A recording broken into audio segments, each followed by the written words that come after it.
복음의 본질. 복음의 본질. 복음은 굿뉴스, 좋은 소식, 복된 소식, 유앙겔리온, 다양하게 우리가 해석할 수가 있는데요. 자, 어쨌든 복음이라는 것은 복된 소식이 한글 그대로는 복된 소식이 복음이죠. 그럼 오늘 본문을 통해서 무엇가 복된 소식인가? 무엇가 복된 소식인가? 성경은 예수 그리스도에 대한 이야기다라고 했죠. 예수님에 대한 이야기. 둘째는 그 당시에 물론 사회적인 역사적인 그런 사실임과 동시에 예수님의 이야기죠. 그리고는 그 다음은 어때요? 우리의 이야기로 또한 그 말씀이 들려질 수 있어야 됩니다. 따라서 이삭의 이야기는 곧 내 이야기일 수 있고 야곱의 이야기는 곧 내 이야기일 수가 있다는 얘기입니다. 자, 드디어 형 에서의 그야말로 원한 때문에 동생 야곱이 죽임을 당할 그 상황 가운데 리브가가 여보 큰일 났어. 저 큰 놈이 저 동생을 죽이려고 하니 어떻게 하면 좋아? 어떻게 하면 좋아? 우리 주일 말씀으로 비유한다면 긍휼함이 없는 거죠. 긍휼함이라는 것은 동병상련. 긍휼하면 그 사람의 마음이 내 마음, 내 마음이 저 사람의 마음이라는 그런 마음이 없는 겁니다. 따라서 결국 형 에서가 동생 야곱을 죽이려 한다라는 그런 사실을 알고 리브가가 이삭에게 얘기를 해서 여보, 우리 오빠 있는데 골 좀 보냅시다.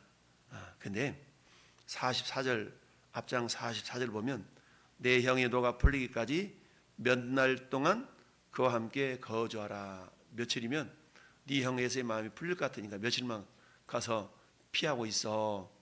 근데 이 몇 날이 몇 년으로 바뀌죠? 20년으로 바뀌죠. 몇 날이 20년으로 바뀌게 됩니다. 결국 야곱은 어머니 죽음을 목격하지 못하고 그야말로 그런 안타까운 삶을 살아가야만 하는 그런 모습이었던 것이죠. 결국 리브가가 이삭에게 말을 해서 여보 내가 햇사람의 딸들로 말미암아 내 삶이 싫어졌거늘. 햇사람의 딸들이란 말은 뭡니까? 에서가 부인으로 맞이한 이런 어떤 그 모습을 보고 있는 것이죠. 그래서 에서는 부모님들을 기쁘시게 하지 못하고 결국 이방 여인을 아내로 맞이하는 그런 모습을 보면서 리브가가 마음이 만족스럽지 못했다는 이야기입니다. 그러면서 내 삶이 이게 내게 무슨 재미가 있으리까 라고 얘기하면서 어떻게 두 아들을 하루에 다 이룰 수 있습니까? 사치삼박질하면 둘 다 이룰 수 있는 위험성이 있다는 거 아니겠어요? 자, 그랬더니 이삭이 야곱을 불러서 그에게 축복하고 당부합니다. 너는 가난한 사람인 딸들 중에서 아내를 맞이하지 말고 네 형처럼 그러지 말라는 얘기죠. 그리고 일어나 밧단 아람으로 가서 내 외할아버지 부두엘의 집에 이르러 거기서 내 외삼촌 라반의 딸 중에서 아내를 맞이하라. 부두엘이라는 말은 하나님의 사람이라는 이름의 뜻을 가지고 있는데요. 그러니까 비록 가난한 지역은 아니랄지라도 하나님의 은혜가 그곳에 지금 임해 있는 것이죠. 왜냐하면 하나님은 갈대아 우르에서 아브라함을 불러냈고 그 하나님의 인도하심을 그들은 알았기 때문에 여호와 신앙이 그들 가운데 있었던 것이죠. 자, 그렇게 해서 결국 외삼촌 집으로 아들을 보내면서 축복해 줍니다. 자, 그러면서 전능하신 하나님이 내게 복을 주시어 내가 생육하고 번성하게 하시오 내가 여러 족속을 이루게 하시고 하나님이 아브라함에게 하셨던 언약의 축복 그 축복을 곧 이삭에게도 그대로 하나님이 이루어 주셨죠. 이삭은 어때요? 또 야곱에게 동일한 축복을 해 줍니다. 비록 이삭은 자기가 속아서 찾아였던 야곱에게 하나님의 축복을 이렇게 이어가도록 축복했는데 이제는 어때요? 알고 축복하는 그런 모습을 보여줍니다. 그래서 전능하신 하나님이 내게 복을 주시어 내가 생육하고 번성하게 하여 내가 여러 족속을 이루게 하시고 아브라함에게 허락하신 복을 내게 주시되 너와 너와 함께 내 자손에게도 주시사. 하나님이 아브라함에게 주신 땅, 곧 내가 거류하는 땅을 내가 차지하게 하시기를 원하노라. 자손과 땅에 대해서 축복해 주고 있습니다. 이것은 하나님이 아브라함에 하셨던 축복이요, 이삭에 하셨던 축복인데, 그 축복을 이제 이삭을 통해 다시 한번 야곱에게 하나님이 축복해 주고 있는 모습을 봅니다. 여러분, 창세기 28장은 야곱의 인생에 있어서 가장 큰 전환점이 되는 사건을 보여주고 있습니다. 그동안 편안하게 자기 집에 살다가 그야말로 이제는 어때요? 생면부지의 땅, 외삼촌 집이 있는 바단 아람으로 가야만 하는 그런 신세가 되었던 것이죠. 그야말로 형 에서의 분노를 피해서 모든 것을 뒤로 한 채 하란 땅으로 가야만 하는 그런 상황인 겁니다. 어찌 보면 그동안은 익숙했던 삶의 현장을 떠나서 전혀 잘 알지 못하는 그런 어떤 모습의 삶으로 나아가야 되는 그런 미지의 삶을 살아야 하는 그런 야곱에게 있어서는 어떻게 했어요? 어쩌면 두려움과 불안함과 이런 모습이 있을 거 아니겠습니까? 자, 그런데 그럼에도 불구하고 그런 상황 속에서도 우리 하나님은 야곱을 그저 내버려 두지 아니하신 걸 우리는 알 수가 있습니다. 그래서 베델에서 정말 하나님 야곱을 만나 주신 그런 내용이 이어서 나오게 됩니다. 이처럼 야곱은 비록 자기가 고향을 떠나서 바단 아람을 향해 가는 그 발걸음 어때요? 자발적인 발걸음이 아니죠. 어찌 보면은 자기 잘못에 많은 부분이 또 있기도 한 거 아니겠습니까? 형 에서를 속여서 그야말로 장자권을 빼앗았고, 또 아버지까지도 속여서 축복을 받아냈고, 이제는 어때요? 형 에서 때문에 또 도망자의 신세로 전락하고만 이 야곱의 모습은 그야말로 우리 인간적인 모습을 볼 때는 성공자도 아니요 실패자다라고 볼 수 있는 거 아니겠습니까? 마치 우리가 어릴 적 고향을 떠나서 저 서울로 올라가서 그야말로 성공해서 삐까번쩍한 승용차 몰고 시골에 딱 내려오면 야 성공했네?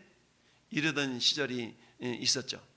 근데 이처럼 성공하겠노라고 올라간 그 어떤 사람의 소식이 들려지기를 그곳에서 사업하다가 쫄딱 망했다 가는 모습이 좀 그랬다, 이런 소식이 들려질 때 우리가 안타까움을 금할 수가 없는 거 아니겠어요? 야곱은 어찌 보면 고향 땅에서 편안하게 살 수 있었음에도 불구하고 이처럼 미지의 세계로, 미지의 땅으로 나아가야만 하는 그런 운명에 봉착해 있다라고 말할 수가 있습니다. 이처럼 새로운 삶의 출발을 향해서 나아갔던 이 야곱, 그럼에도 불구하고 하나님은 그런 야곱과 함께 하신다라는 사실, 야곱이 잘났기 때문도 아니고 어찌 보면 실패자와 같았던 그 야곱에게 여전히 하나님은 함께하고 계신다라는 얘기죠. 그래서 어때요? 결국 우리가 아는 것처럼 야곱은 12아들을 이 바단 아람에서 얻게 하셨고, 그 12아들 가운데 예수 그리스도가 이 땅에 오시는 그런 혈통적인 복을 받아 누리는 존재가 된 것이죠. 자, 그렇습니다. 야곱은 믿음의 조상이라고 하기에는 좀 이상한 그런 모습으로 지금 고향을 떠나고 있습니다.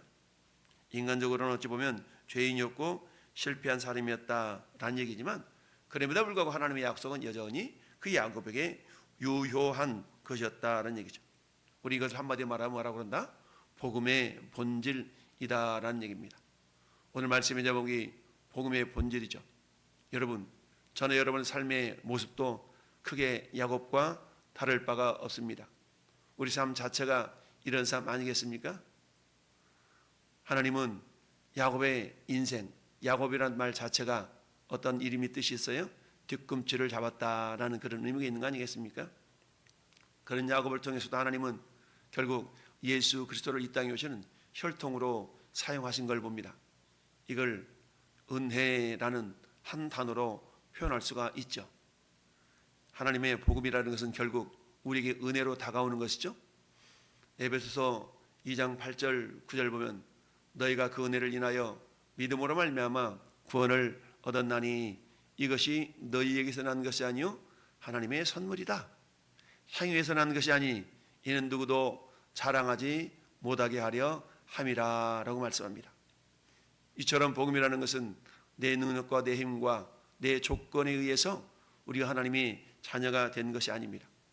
왜냐하면 성경은 로마서 5장 8절에도 우리가 아직 죄인 되었을 때에 그리스도께서 우리를 위하여 십자가에 못 박혀 죽으심으로 하나님께서 우리에 대한 자기의 사랑을 확증했다라고 말씀하고 있습니다. 우리가 아직 죄인이었을 때에, 그럼에도 불구하고 죄인 되었던 우리를 구원하시려고 우리 아버지 하나님은 아들 성자 예수 그리스도를 이 땅에 육체를 입고 보내시고 그분에게 모든 인류의 죄를 다 담당시키셔서 마침내 다 이루었다라고 하셨다라고 했죠. 즉 이것은 주님의 긍휼을 하심, 주님의 자비하심의 결과다라고 우리가 지난 주일에 배웠습니다. 이처럼 주님께서 우리를 긍휼히 여기시고 당신의 보혈로 우리를 구원하신 것은 우리를 주님과 한 몸 이루게 합니다라고 그랬죠. 우리 한 몸 이루어서 어때요? 우리 안에 주님이 성전으로 거하시고 우리를 통해 하나님의 영광의 도구가 되게 하시는 것뿐만 아니라 영원토록 우리 함께 하시는 성전의 삶을 살기를 원하셨다라 그랬어요. 그렇기 때문에 이제 어때요? 우리가 은혜로 구원을 받은 자가 되었는데 그로 인하여서 주님 우리에게 뭘 요구하셨어요? 우리에게 주님의 사랑, 나를 좀 사랑해 주면 안 되겠냐? 우리가 아직 죄인 되었을 때에 그리스도께서 우리를 위하여 십자가에 박혀 죽으심으로 우리 모든 인류의 죄를 담당하신 것은 하나님의 사랑이죠. 이처럼 우리를 위하여서 하나님의 사랑을 부어주셨던 하나님은 그 사랑을 덧입은 우리에게 여전히 하나님은 사랑을 요구하고 있다. 다른 걸 요구하지 아니하시고 우리에게 사랑을 요구하고 있다라는 사실. 여러분, 이 야곱의 인생이 우리의 인생일진데 야곱의 출발점은 새로운 미지의 세계로 나가는 어떤 두려움 속에 나갔지만 그러나 그 가운데서 하나님은 여전히 그 야곱과 함께 하신 것을 보게 됩니다.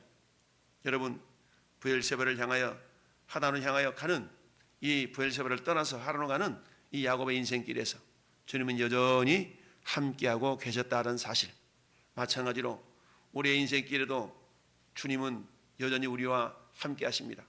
내가 너를 떠나지 아니하며 내가 너를 버리지 아니하겠다 하셨던 여호수아를 향하셨던 말씀, 그 말씀이 히브리서 13장 5절에도 여전히 우리에게 유효한 것을 우리는 알 수가 있습니다. 그렇습니다. 복음은 우리의 노력으로나 공로가 아니라 전적으로 하나님의 은혜에 근거함을 우리가 알 수가 있습니다. 그런즉 누구든지 그리스도 안에 있으면 새로운 피조물이요 이전 것은 지나갔으니 보라 새 것이 되었도다. 누구든지 라는 단어 속에는 어때요? 빈부귀천을 막론하고 남녀노소를 막론하고 그가 이전에 어떤 삶을 살았던지를 불구하고 예수 그리스도를 내 인생의 구주로 영접하는 자들이라면 누구나 새로운 피조물이요 이전 것은 지나갔다. 과거를 하나님이 묻지 아니하신다. 따지지 아니하신다. 오직 뭐만 따지셔요? 네 안에 예수 그리스도의 보혈이 있는가만을 따지신다라는 얘기죠. 이처럼 우리의 어떤 상황 속에서 우리를 버리지 아니하시고 놓지 아니하시는 하나님은 오늘도 우리를 생명길로 영생의 길로 인도해 가시고 있다라는 사실입니다. 그렇습니다. 우리의 미래는 과거의 실수에 의해서 결정되지 않습니다. 우리의 미래는 철저히 하나님의 약속 위에 결정이 된다라는 사실. 주님 약속하신 말씀 위에서 영원토록 주를 찬송하리라. 주님 약속 위에서. 여러분, 하나님의 약속은 마치 레일과 같습니다. 우리는 레일 위를 달려가는 그런 열차와 같은 것이죠. 레일을 벗어나지 않도록 열차 바퀴가 탁 세팅이 되어 있는 거 아니겠습니까? 그래서 때 그 기차가 이 레일 위를 쭉 달려가면 목적지를 향해 나가는 것처럼 우리는 어때요? 하나님의 약속이라는 레일 위를 오늘도 한 걸음 한 걸음 달려나가는 그런 존재가 된 것이죠. 결국 이삭은 비록 고향 땅을 떠나서 외삼촌이 있는 그런 밧단 아람으로 와서 라반에게 이르러 거기서 어때? 네 아내를 맞이하라 라고 명령을 받았어요. 근데 이처럼 하나님의 선한 섭리 가운데서 결국 야곱은 생명 부지의 땅으로 나아가야만 했는데, 만약에 야곱이 싫어요, 안 돼요, 못해요 라고 했더라면 어땠을까요? 야곱에게 다가오는 고생, 고난이라는 것은 더 컸을 수도 있겠죠. 7절 말씀 보니까 야곱이 부모의 명을 따라 밧단 아람으로 갔으며, 이건 뭘 나타나고 있습니까? 야곱은 어때요? 힘들고 어려운 상황 속에서 순종의 삶을 살았다라고 볼 수가 있죠. 그렇지 않습니까? 지금 자기가 더 잘되기 위해서 더 좋은 곳으로 가는 것이 아니라 알지 못하는 그런 어떤 미래를 바라보면서 나아가는 건데, 오직 있는 것은 뭡니까? 아버지 이삭의 축복이죠. 아버지 이삭의 축복은 곧 하나님의 축복이요 하나님의 약속이다라고 볼 수 있습니다. 이처럼 야곱은 아버지 어머니의 명을 따라서, 부모의 명을 따라서 밧단 아람으로 갔다라고 말씀합니다. 즉 야곱은 부모님의 명령에 순종하는 삶을 살았다. 여러분, 이것을 믿음으로 반응했다라고 볼 수 있는 겁니다. 마치 히브리서 3장 4장에 있어서 이스라엘 백성들이 안식을 누리지 못한 이유를 그들이 믿음으로 화합지 아니하였기 때문이다 라고 말씀합니다. 오늘날 역시 마찬가지죠. 우리 하나님은 마치 이삭을 통하여 야곱에게 축복을 선포하고 축복을 약속하셨다 할지라도 우리가 그 약속 앞에 믿음으로 반응을 보이지 않는다면 우리는 하나님의 축복을 받아 누릴 수가 없다라는 사실이죠. 따라서 하나님의 명령과 순종 사이에서는 하나님의 놀라운 축복이 담겨져 있다는 사실을 우리는 다시 한번 생각해 볼 수가 있습니다. 하나님의 섭리 가운데 부모의 명령을 따라서 생명 부지의 땅 밧단 아람으로 떠난 이 야곱, 표면적으로는 형 에서를 피한 도망자의 길이었지만 그러나 하나님은 그 도망자를 통해서 12 아들을 주시고 그 자녀를 통해서 예수 그리스도를 이 땅에 오게 하시는 혈통의 모습으로 복을 주셨다라는 얘기입니다. 그렇습니다. 때로는 우리에는 이해할 수 없는 인생의 여정이 펼쳐지기도 하잖아요. 왜 이러지? 왜 이러지? 그럼에도 불구하고 우리가 가져야 될 믿음은 뭡니까? 따라합시다. 하나님은 선하십니다. 하나님은 옳으십니다. 그렇죠? 하나님은 항상 선하시고 하나님은 항상 옳으시다라는 두 가지 전제에 대한 믿음이 우리에게는 있어야 됩니다. 비록 내 지혜가 짧아서 내 생각이 짧아서 이해할 수 없는 상황이라 할지라도 우리 성경은 베드로전서 1장 6절에 이렇게 말씀합니다. 그러므로 너희가 여러 가지 시험으로 말미암아 잠깐 근심하게 되지 아니할 수 없으나 오히려 크게 기뻐하는도다. 이는 너희 믿음의 시련이 불로 연단하여도 없어질 금보다 귀하여 예수 그리스도께서 나타나실 때에 칭찬과 영광과 존귀를 얻게 할 것이다 라는 사실. 여러분, 우리가 천국의 성도, 천국의 백성으로 합당하게 빚어져 가는 것이 우리 인생 아니겠습니까? 따라서 인생의 모든 삶은 우리들을 천국 백성으로 합당한 그런 모습으로 빚어가는 연단의 과정이다라고 볼 수가 있습니다. 그럼에도 불구하고 우리 인생의 매 순간순간마다 하나님 놀라운 섭리의 손길을 우리는 기대할 수가 있어야 된다는 얘기죠. 사람의 마음으로 자기 길을 계획할지라도 그 걸음을 인도하신 분은 하나님이시기 때문에 오늘 하늘도 하나님, 우리는 그런 하나님 우리가 기대할 수 있는 거죠. 야, 하나님께 오늘도 어떻게 내 삶을 인도해 나가실까라는 기대함 속에서 이사야 55장 8절 말씀, 이는 내 생각이 너희 생각과 다르며 내 길은 너희 길과 다름이니라 여호와의 말씀이니라. 이는 하늘이 땅보다 높음 같이 내 길은 너희 길보다 높으며 내 생각은 너희 생각보다 높음이니라. 이처럼 하나님의 놀라운 섭리와 은혜 가운데서 우리를 인도하실 때 우리가 절대적으로 보여야 될 반응은 뭐라고요? 믿음의 순종이라는 사실. 부모의 명을 쫓아서 밧단암으로 나아갔던 야곱을 통해서 예수 그리스도를 오게 하셨던 주님, 우리는 때로는 우리 인생 가운데 내가 이해할 수 없는 그런 상황, 현실이 펼쳐진다 할지라도 겸손히 말씀을 신뢰하고 한 걸음 한 걸음 나아간다면 우리를 통해서도 놀라운 생명의 역사, 축복의 역사를 이루어 가실 줄 믿습니다. 오늘 한날도 이와 같은 놀라운 섭리가 우리 모든 성도들 가운데 순종을 통하여 경험되기를 예수님의 이름으로 축원합니다. 아멘.